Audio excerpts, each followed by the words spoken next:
শুভ সন্ধ্যা। আসলে আমার নামটি একটু ভুল করে উচ্চারিত হয়েছে। আমার নাম মোহাম্মদ দেলোয়ার হোসেন।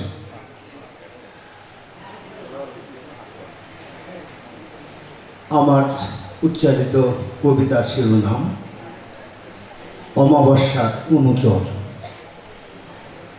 অজ্ঞতা আমার পৈতৃক বিলাস, গুরু আমার নতুন চাঁদের জ্যোৎস্না বিকট, ফেরি করে লাল সবুজের সুখের কবচ।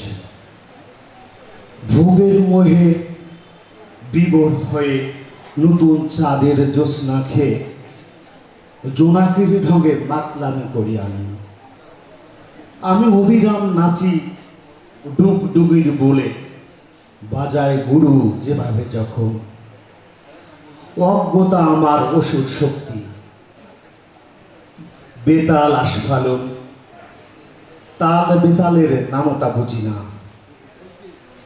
গুরু বন্দনা ছন্দ মেলাতে তবু নাচি অবিরাম। কখনো ঘুঙ্গুর পায় গুরু বন্দনার আলোয়ান গায়ে, তবু গুরু মনে সন্দেহের বিসর্গ অনুস্বর। আমি নাকি শরৎ জ্যোৎস্নার অমাবস্যার অনুচর। ধন্যবাদ।